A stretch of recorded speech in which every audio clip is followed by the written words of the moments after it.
السلام علیکم ورحمۃ اللہ وبرکاتہ۔ محترم دینی بھائیوں اور بہنوں اور عزیز طالبات، بسم اللہ الرحمن الرحیم و بہ نستعین۔ زکوٰۃ کے تعلق سے بہت سی باتیں آ چکی، ابھی کچھ باتیں رہ گئی ہیں تفصیلات، اس لیے میں ان کے سامنے آگے اپنی بات کو آگے بڑھاتے ہوئے وہ تفصیلات آپ کے سامنے رکھتا ہوں۔ تو یہ بات ہو رہی تھی کہ وجوب کے وقت، زکوٰۃ کے وجوب کے وقت اس کی ادائیگی، تو بتایا تھا کہ زکوٰۃ واجب ہو تو فوراً ہی اس کی ادائیگی ضروری ہوتی ہے۔ اس کو فوراً اس کو ادا کر دینا، یہ نہیں کہ اپنے مال سے الگ کر دیا آپ نے تو زکوٰۃ ادا ہوگی، نہیں، زکوٰۃ ادا اسی وقت ہوگی جبکہ اس کے جو مصارف ہیں، ابھی ان کا تذکرہ بھی آئے گا، تو ان مصارف میں سے کسی ایک کو یا سب کو تھوڑا تھوڑا یہ زکوٰۃ دے دیں، اس کو مالک بنا دیں، یہ ضروری ہوتا ہے فوراً۔ یہ کہ وجوب سے پہلے زکوٰۃ کی ادائیگی کیا یہ جائز ہے؟ تو یہ جائز ہے، چاہے اگلے 2 برس کی ہو، جمہور کی یہی رائے ہے۔ البتہ امام مالک رحمۃ اللہ علیہ کے یہاں جائز نہیں ہے، لیکن نبی علیہ السلام نے جب بیت المال کو ضرورت تھی تو آپ نے اپنے چچا حضرت عباس سے پیشگی زکوٰۃ لی تھی، اس لیے پیشگی زکوٰۃ لینا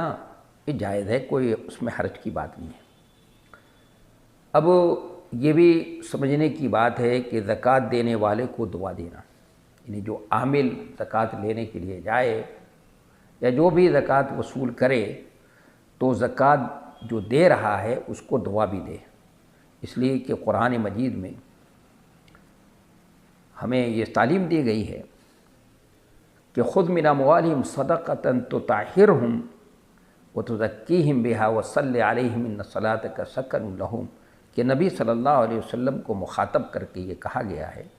کہ آپ ان سے ان کے مالوں کی زکوٰۃ لے لیجئے اور اس سے ان کے مال کی تطہیر کیجئے، ان کے دل کی تطہیر کیجئے، وتزکیہم بہا، اور اس سے ان کا تزکیہ کیجئے،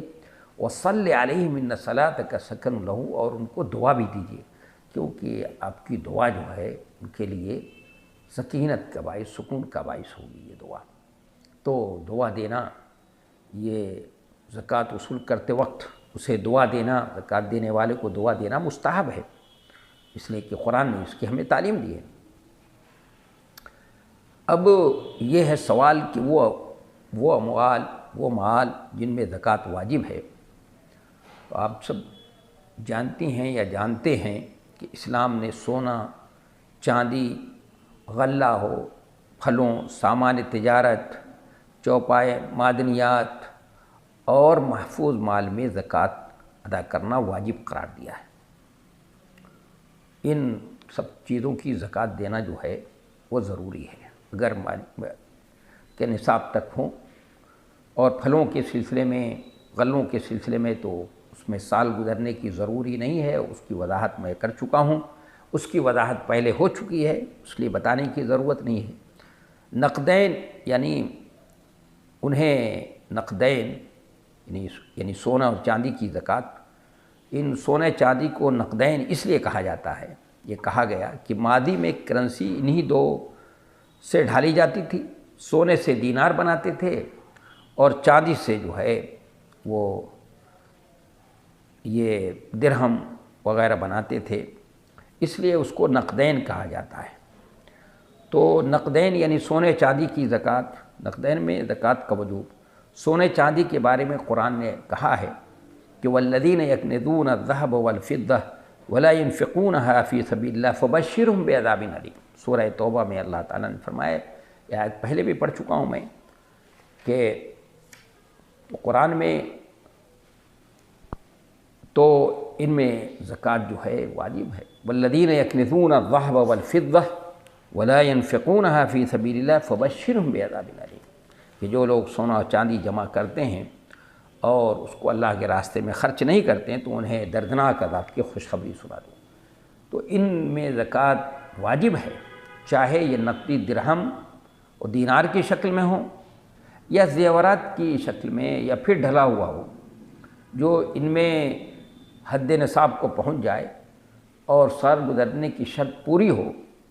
اور نصاب کی مقدار ہے اور قرض اور ضروری اخراجات سے اگر زائد روزمرہ کے گھرداری والے جو اخراجات ہیں اس سے زائد ہے تو اس میں زکوٰۃ ضروری ہے۔ اب یہ ہے ہمیں سمجھنا کہ سونے اور چاندی کا نصاب اس کا معیار کیا ہے۔ تو دیکھیے نبی علیہ السلام نے سونے اور چاندی کا، سونے کا معیار تو آپ نے بتایا تھا، آپ نے فرمایا تھا 7.5 تولہ سونا ہو جس کسی کے پاس یا اس کے قدر ایسا ہو،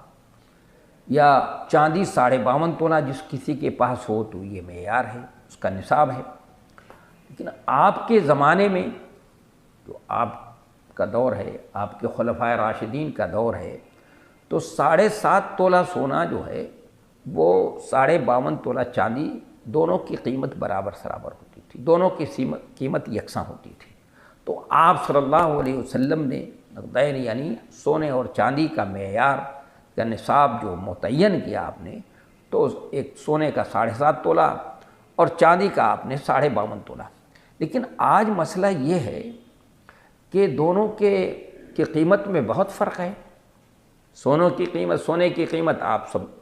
جانتے ہیں یا جانتی ہیں کہ سونے کی قیمت جو ہے آج بہت زیادہ ہے، کہ 1 تولہ سونے کے اندر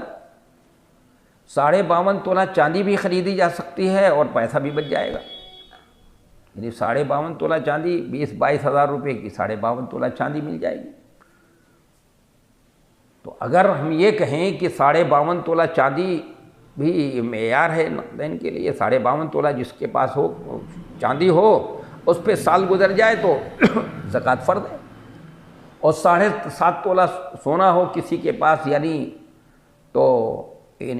گویا کہ 3 لاکھ روپیہ اگر کسی کے پاس ہے، تقریباً 3 لاکھ روپیہ جو ہے اگر ہے کسی کے پاس 7.5 تولہ سونا، تو وہ اس پہ وہ مالک کے نصاب ہوا اور اس پہ زکوٰۃ فرض ہوگی۔ اور چاندی میں 20-22 ہزار کے اوپر جو ہے وہ بہت زیادہ فرق ہے ان دونوں میں۔ تو اب سوچنے کی بات ہے، غور کرنے کی بات ہے کہ کیا معیار چاندی کو بھی معیار بنایا جا سکتا ہے؟ جس طرح سونا تو ہے، صحیح بات ہے، اس کی قیمت ہے، تو اگر ہم یہ دوسری جو چیزوں کی ہم کا نصاب دیکھتے ہیں، جیسے مویشیوں کا نصاب دیکھتے ہیں، تو ہمیں بات سمجھ میں آتی ہے۔ جیسے اونٹ ہے تو 5 سائم اونٹ ہے اور سال گزر جائے تو 1 بکری اس کے اوپر ہے، اور 2-3 تو اگر اور کچھ بڑھ جائے تو یہ ہے 25 تک تو 1 2 3 بکریاں ہوں گی، جیسے ہر 5 پہ 5 10 ہو گئے تو 2، 15 ہو گئے 3، اور 20 ہوئے تو 4، اور 25 ہو گئے اونٹ تو 1 بنت مخاض ہے اس کے اندر، یعنی جو دوسرے سال میں عمر کے دوسرے برس میں قدم رکھ دیا ہو تو اس کو بنت مخاض کہتے ہیں، 1 بنت مخاض اس کے اوپر ہے۔ تو 505 اونٹ جو ہے ظاہر ہے 20 ہزار میں تو نہیں مل سکتا، اس کی قیمت بھی 2.5-3 لاکھ روپے تو ہوگی، جو اونٹ کی قیمت ہے،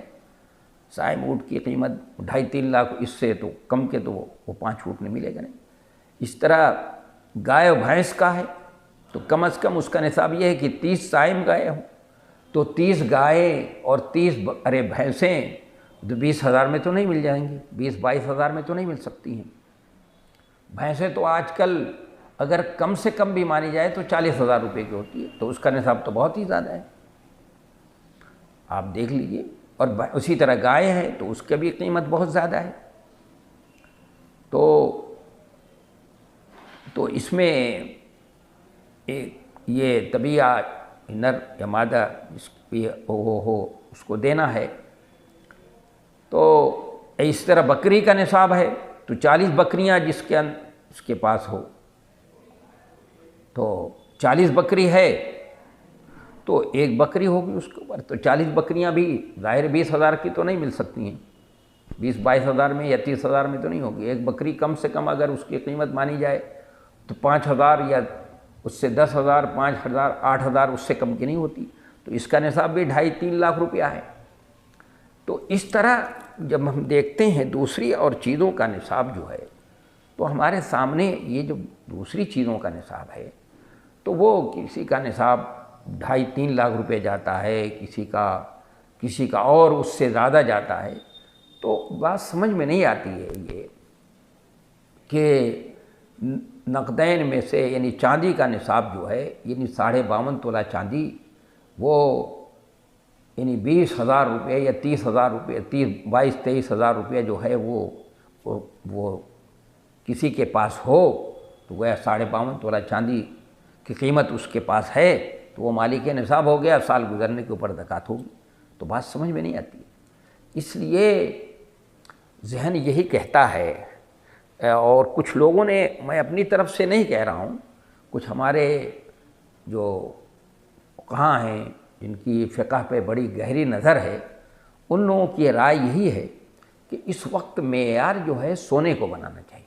دوسری اور چیزوں کے نصاب کو دیکھتے ہوئے، چاہے اونٹ ہو، گائے اور بھینس ہو، یا بکریاں ہوں، بھیڑ ہو، دمبے ہوں، ان کے نصاب کو دیکھتے ہوئے، ان کے معیار کو دیکھتے ہوئے انہی چیزوں کی جو ہے، انہی چیزوں کو معیار بنانا چاہیے. اس کے سونے کے چیز کو، سونے کو معیار بنانا چاہیے. یہ بات سمجھ میں آتی ہے. میں یہاں تک یہ سمجھتا ہوں انہی چاندی کو معیار بنانا جو ہے کہ 52.5 تولہ چاندی جس کسی کے پاس ہو، 20-22 ہزار روپیہ، اگر 22 ہزار روپیہ ہے تو وہ مالک نصاب ہو گیا اور شریعت کی نظر میں وہ مالدار ہو گیا، اس کے لیے زکوٰۃ لینا صحیح نہیں ہوگا. آج کل 22 ہزار 20 ہزار روپے کی حیثیت کیا ہے؟ ایک 20 ہزار روپیہ تو ایک رکشہ چلانے والا اس کے پاس بھی ہوتا ہے، 20 ہزار روپیہ ہوتا ہے. 20 ہزار روپے کی کوئی حیثیت نہیں. آدمی بازار میں سامان لینے کے لیے جاتا ہے، اب عید کا موقع آ رہا ہے، رمضان کا موقع ہے، اس میں تو 20 ہزار کیا، اس سے بھی زیادہ 50 ہزار روپیہ لوگ جیبوں میں رکھ کر کے، 40 ہزار روپیہ لوگ جیب میں رکھ کر کے آ جاتے ہیں بازار کرنے کے لیے. 20 ہزار روپیہ رکھ کر کے جاتے ہیں بازار کرنے کے لیے. تو ایک معمولی مزدور، ایک معمولی اس کے اندر یہ کے پاس بھی اتنا روپیہ ہوتا ہے، جو رکشہ چلانے والا ہے، مزدور ہے، اس کے پاس بھی ہوتا ہے. اس لیے بات یہی سمجھ میں آتی ہے کہ اس وقت سونے چاندی کے قیمت میں اتنا زیادہ فرق ہے. نبی صلی اللہ علیہ وسلم کے زمانے میں اتنا فرق نہیں تھا، اس لیے اس کو سونے کو معیار بنایا جائے تو زیادہ بہتر ہے. چاندی کو معیار بنانا میں سمجھتا ہوں، میری سمجھ سے بالا تر یہ بات معلوم ہوتی ہے، میری سمجھ میں یہ بات نہیں آ رہی. آگے بات یہ ہے کہ اگر کسی کا مال قرضوں میں پھنسا ہوا ہے اس کا مال، تو اس سلسلے میں 2 طرح کا قرض ہوتا ہے، یہ سمجھنے کی بات ہے. اس سلسلے میں پہلے تفصیل یہ سمجھ لینا چاہیے کہ 2 طرح کا قرض ہوتا ہے. ایک قرض تو یہ ہے کہ قرضدار جو ہے معترف ہے، وہ مانتا ہے کہ بھائی میرے ذمے قرض ہے بھائی، اور ادائیگی کا وعدہ بھی کیا ہے اس نے. تو اس طرح کے مال کے بارے میں متعدد رائے ہیں. یعنی قرض کا قرضدار معترف ہے، مانتا ہے کہ ہاں بھائی میرے اوپر قرض ہے، اور ادائیگی کا وعدہ بھی کیا ہے اس نے. تو اس طرح کے مال کے سلسلے میں فقہا کی متعدد رائے ہیں، مختلف رائے ہیں. مالک پر زکوٰۃ عائد ہے، البتہ ادا تب کرے گا جب اسے اپنا قرض وصول ہو، تب سابقہ مدت کی زکوٰۃ ادا کر دے. یہ رائے حضرت علی کرم اللہ وجہہ، سفیان ثوری، امام ابو حنیفہ اور امام احمد بن حنبل رحمۃ اللہ علیہ کی رائے ہے.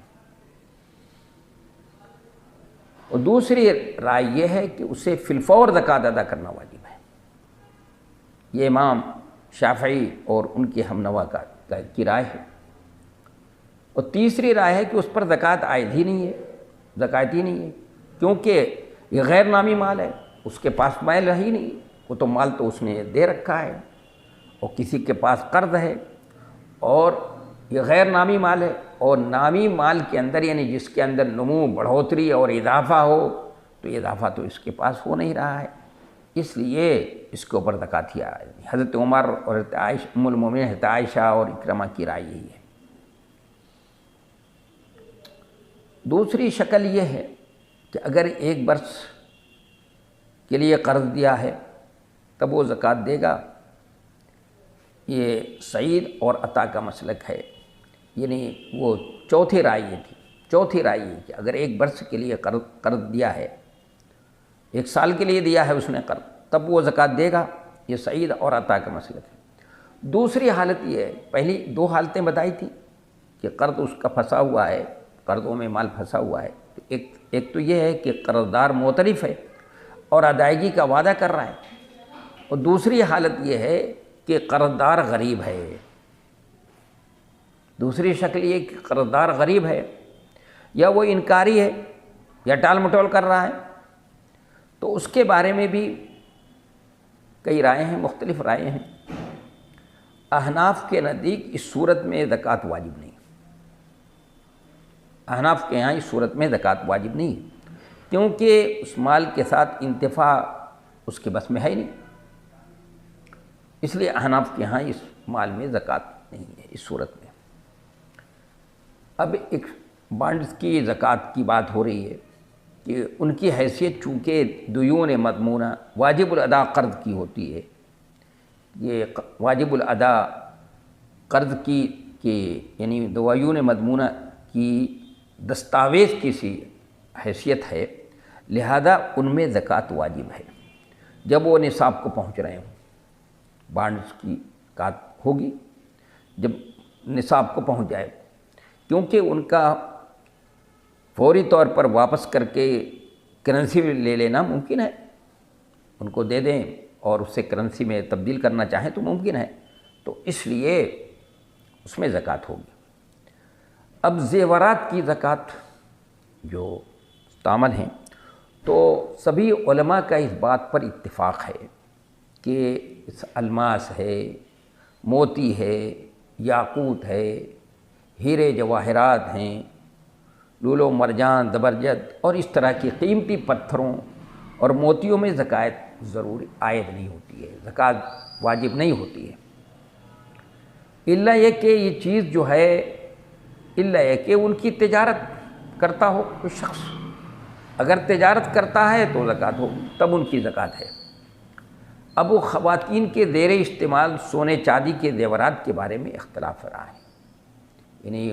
وہ زیورات سونے اور چاندی کی جو خواتین استعمال کرتی ہیں اور ان کے استعمال میں وہ ہم وقت استعمال میں ہے، تو اس میں زکوٰۃ ہے یا نہیں ہے، تو اس کو بھی یہ بھی سمجھنے کی چیز ہے، اس کو بھی سمجھنے کی ضرورت ہے۔ دیکھیے، سونے چاندی کے زیورات جو خواتین استعمال کرتی ہیں، اس میں مختلف رائے ہیں۔ ایک رائے تو جو بہت بنیادی رائے ہے، امام ابو حنیفہ اور امام ابن حزم جو ظاہری ہیں، ان لوگوں کے یہاں بشرط نصاب ان میں زکوٰۃ واجب ہے۔ یہ دونوں حضرات یہ کہتے ہیں زکوٰۃ اس پہ ہے۔ انہوں نے اپنی مختلف دلیلیں دی ہیں، دونوں نے، امام ابو حنیفہ رحمۃ اللہ علیہ نے، علامہ ابن حزم نے مختلف دلیلیں دی ہیں۔ اس میں پہلی دلیل انہوں نے یہ دی ہے کہ عمرو بن شعیب عن ابیہ عن جدہ کی روایت ہے کہ نبی کریم صلی اللہ علیہ وسلم کے پاس 2 خواتین آئیں جنہوں نے سونے کے کنگن پہنے ہوئے تھے، ان کے ہاتھ میں سونے کا کنگن تھا، تو آپ نے ان سے کہا کیا پسند کرو گی کہ قیامت کے دن تمہیں آگ کے کنگن پہنائے جائیں؟ کہا نہیں، یہ تو کوئی بھی پسند نہیں کرے گا۔ انہوں نے کہا یہ تو نہیں پسند کریں بھائی۔ فرمایا تب پھر اپنے ہاتھوں میں پہنے ہوئے ان کنگنوں کی زکوٰۃ ادا کیا کرو، یہ فرمایا نبی صلی اللہ علیہ وسلم۔ تو اس سے کیا بات ثابت ہوتی؟ اس سے یہ بات ثابت ہوئی کہ خواتین جو زیورات پہنتی ہیں، استعمال کرتی ہیں، جو ان کے استعمال میں ہے یا نہیں ہے، تو اس کی زکوٰۃ جو ہے وہ ضروری ہے۔ دوسری دلیل انہوں نے دی ہے، سیدہ اسماء بنت ابی بکر، اسماء بنت یزید کہتی ہیں، میں اپنی خالہ کے ہمراہ، اپنی خالہ کے ساتھ یہ نبی کریم صلی اللہ علیہ وسلم کے پاس گئی۔ کہتی ہیں نبی صلی اللہ علیہ وسلم کے پاس گئے اور ہم نے سونے کے کنگن پہنے ہوئے تھے۔ فرمایا کیا ڈرتی نہیں ہو کہ مبادا اللہ تعالیٰ آگ کے کنگن پہنا دے؟ اس کی زکوٰۃ دیا کرو، زکوٰۃ دو۔ اس سے بھی امام ابو حنیفہ اور امام ابن حزم رحمۃ اللہ علیہ نے استدلال کیا ہے۔ اور بھی ام المومنین حضرت عائشہ رضی اللہ تعالیٰ عنہ کی طریق سے بھی روایت ہے، اس سے بھی یہ بات سمجھ میں آتی ہے کہ کیا بات سمجھ میں آتی ہے کہ اور خواتین جو سونے اور چاندی کے زیور استعمال کرتی ہیں، یا جو ان کے استعمال میں جو زیور آتا ہے اس میں زکوٰۃ ہے۔ البتہ ائمہ ثلاثہ یعنی امام شافعی رحمۃ اللہ علیہ، امام مالک، امام شافعی یعنی استاد اور شاگرد دونوں، اور امام احمد ابن حنبل رحمۃ اللہ علیہ رحمہ اللہ کی رائے یہ ہے کہ عورتوں کے زیورات میں زکوٰۃ نہیں ہے، چاہے جتنے بھی ہوں۔ سنن بیہقی نے روایت کیا ہے کہ سیدنا جابر رضی اللہ تعالیٰ عنہ سے سوال کیا گیا کیا زیور میں زکوٰۃ ہے؟ کہا نہیں۔ کہا گیا اگر 1000 دینار کی قیمت کے ہو جائیں؟ کہا چاہے اس سے زیادہ کے ہوں۔ یہ اور اس طرح کے دلائل ہیں جس سے یہ لوگ استدلال کرتے ہیں۔ لیکن بھائی اور بہنوں اور عزیز طالبات، احتیاط یہ ہے، علماء نے بھی لکھا ہے، سید سابق رحمۃ اللہ علیہ نے بھی اپنی فقہ السنہ میں لکھا ہے کہ احتیاط یہ ہے کہ زیورات کی زکوٰۃ نکالی جائے، اسی میں احتیاط ہے۔ یہ نہیں ہے، زیادہ بہتر نہیں ہے، یہ صحیح نہیں ہے کہ زکوٰۃ اس کی نہ نکالی جائے کہ بھئی چونکہ ائمہ ثلاثہ کی رائے ہے اس لیے ہم اس میں زکوٰۃ نہیں نکالتے ہیں۔ تو کہتے ہیں کہ نہیں، بہتر یہ ہے کہ زکوٰۃ جو ہے اس میں نکالی جائے، ان کی زکوٰۃ نکالی جائے،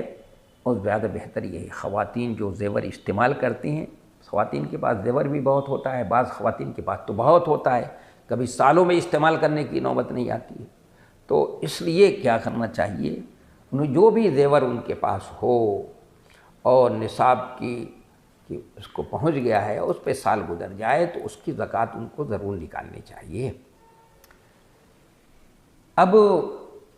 ایک بات اور بھی ہے، چونکہ خواتین کی بات ہے تو خواتین سے متعلق ایک بات اور بھی کہ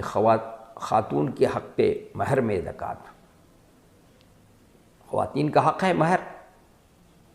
اس مہر کا پیسہ اس کو ملتا ہے۔ تو امام ابو حنیفہ رحمۃ اللہ علیہ کی رائے یہ ہے کہ حق مہر میں زکوٰۃ واجب نہ ہوگی، عائد نہیں ہوگی، مگر جب یہ مال یعنی مہر کا مال اس کے قبضے میں آ جائے، پھر اس پر سال گزر جائے تو ہے۔ ہاں، اگر اس کے پاس مہر کے علاوہ مال تھا، نصاب کو پہنچتا تھا، تو مہر سے کچھ وصول ہوا تو اسے بھی نصاب کے ساتھ ملا لے اور سال گزرنے کے ساتھ زکوٰۃ ادا کرے گی۔ لیکن اگر اس کے پاس کوئی مال نہیں ہے،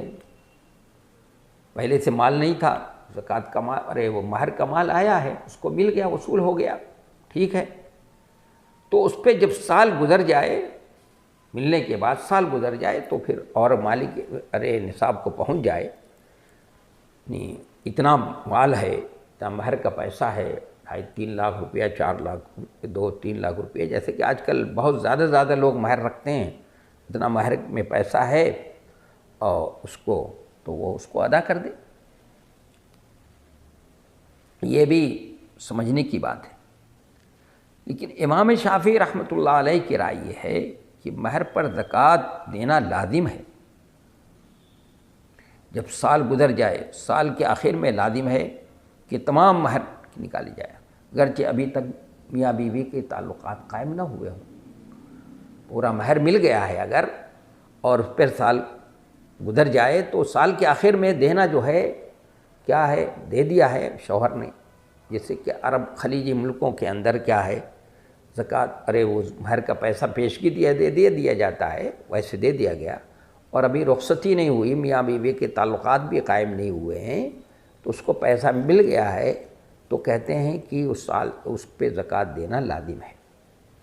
ضروری ہے، چاہے میاں بیوی کے تعلقات ہوئے ہوں یا نہ ہوئے۔ اب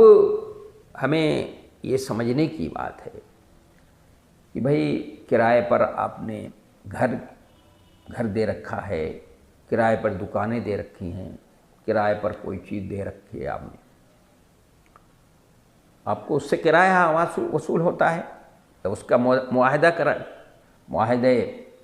کرائے کا معاہدہ کرایا آپ نے، گھر دے رکھا ہے، دکان دے رکھی ہے، یا کوئی اور چیز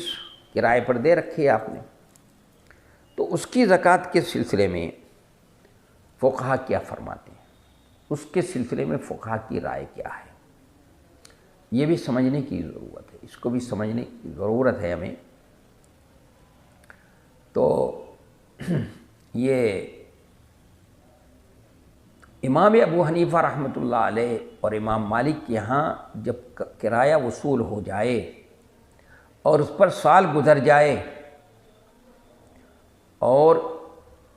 شرط ہے کہ وہ نصاب کو پہنچتا ہو تو اس پر زکوٰۃ واجب ہوگی، یہ امام ابو حنیفہ رحمۃ اللہ علیہ کی رائے ہے،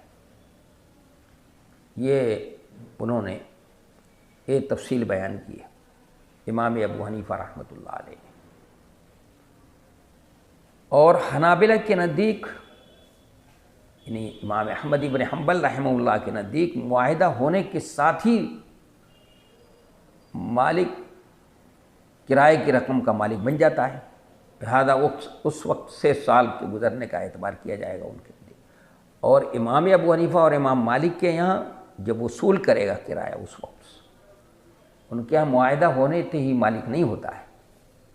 جب وصول کرے گا کرایہ تب جو ہے ان کے نزدیک۔ یہ دونوں کی الگ الگ رائے ہیں۔ تو ابھی میں نے آپ کو بتایا تھا کہ مویشیوں کی زکوٰۃ کے سلسلے میں، یہ تو مال کے سلسلے میں بات ہو گئی، اور تو مویشیوں کے سلسلے میں تھوڑی زکوٰۃ کی تھوڑی سی تفصیل جو ہے یہ بھی معلوم ہو جائے ہمیں، اور پھر اس کے بعد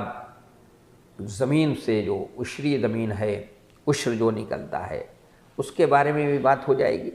پھر اس کے بعد انشاءاللہ ان کے مصارف زکوٰۃ کے سلسلے میں بات بات ہوگی۔ تو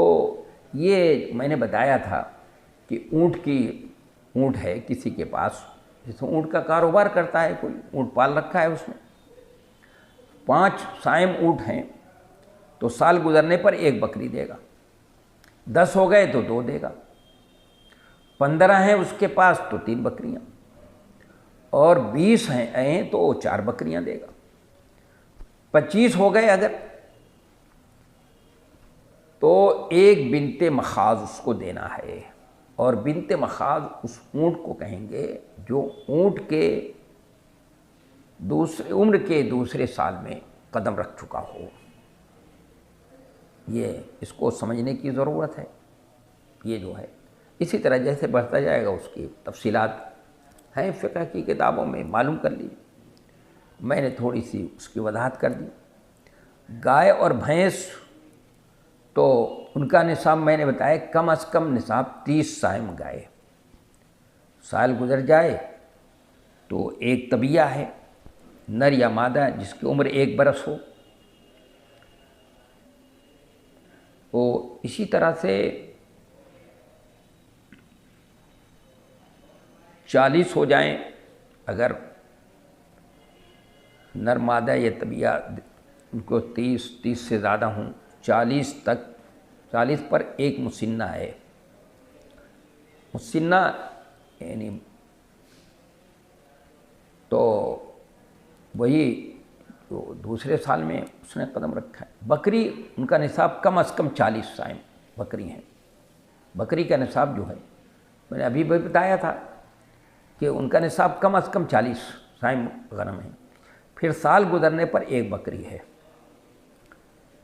اور 120 تک اتنی ہی رہیں گی۔ اب 121 سے 200 تک 2 بکریاں ہوں گی۔ اگر کسی کے پاس 121 بکری ہے تو 2 بکریاں ہوں گی، دینی پڑیں گی اس کو 200 تک۔ اب 200، اب کسی کے پاس 201 ہے اور 200 سے 1 سے 300 تک تو 3 بکریاں دینی پڑیں گی اس کو۔ یہ اس کا نصاب ہے ان بکریوں کا۔ اب یہ ہے کہ ہمیں اس کو یہ سمجھنے کی ضرورت ہے کہ چونکہ تفصیلات جو ہیں کچھ اس میں یہاں پر آ گئیں، اور میں نے آج جو تفصیل بیان کی ہے بہت اہمیت کے ساتھ، تو آئندہ اب جو ہے اب آپ کو سامنے میں عشر کے بارے میں اور زکوٰۃ کے جو مصارف ہیں ان کے بارے میں تھوڑی سی تفصیل سے اس کی وضاحت کروں گا، اور یہ کہ زکوٰۃ جو خرچ کرے گا تو کیا سارے مصارف میں دینا ضروری ہے، یا یہ کہ اگر زکوٰۃ جو ہے ان میں سے کسی ایک کو بھی دے دے اگر، تو کیا اس کی زکوٰۃ ادا ہو جائے گی۔ اور اس کی بھی بات آئے گی کہ زکوٰۃ کے اندر، میں نے اس کی زکوٰۃ کے اندر یہ ہے کہ تملیک ضروری ہے، شرط تملیک جو ہے اس میں شرط ہے، یہ بات بھی تفصیل سے جو ہے آئے گی۔ اور یہ نہیں جیسا کہ کچھ لوگ کرتے ہیں عام طور پر کہ زکوٰۃ کا مال نکال کر کے کہیں رکھ دیا، نکال دیا، الگ کر دیا مال سے، تو یہ زکوٰۃ ادا نہیں ہوئی آپ کی جب تک کہ آپ اس کے مصرف کو، یعنی جو اس کا مستحق ہے اس کے مستحق کو نہ دے دیں، اور پھر مستحق کو زکوٰۃ پہنچے گی تو زکوٰۃ ادا ہوگی، ورنہ زکوٰۃ نہیں ادا ہوگی۔ تو یہ سب تفصیلات جو ہیں انشاءاللہ آئندہ جو درس ہوگا اس میں یہ تفصیلات سب آئیں گی۔ میں سمجھتا ہوں کہ بس یہ باتیں جو ہیں وہ کافی ہو گئیں۔ آج جو ہے اسی پر کیا کرتے ہیں، اسی پر بس کرتے ہیں۔ انشاءاللہ کل کو مزید جو ہیں آپ کے سامنے وہ تفصیلات بھی آئیں گی، جو عشری زمین کا عشر ہوتا ہے، عشر جو ہے وہ کب عشر دیا جائے گا، کیا ہوگا، اس کے اندر کیا تفصیلات ہیں، یہ ساری، اور لوگوں کی رائے کیا ہے اس سلسلے میں، وہ بھی بات آ جائے گی، اور مصارف کے سلسلے میں بات، اور بھی کچھ وہ جو اس کے ضمنی مسائل ہوں گے، فروعی مسائل ہوں گے، اس سے متعلق بھی باتیں آ جائیں گی، سب انشاءاللہ جو ہے تفصیل سے آئیں گی آپ کے سامنے۔ میں سمجھتا ہوں کہ بات ہو گئی۔ وما توفیق الا باللہ، والسلام علیکم۔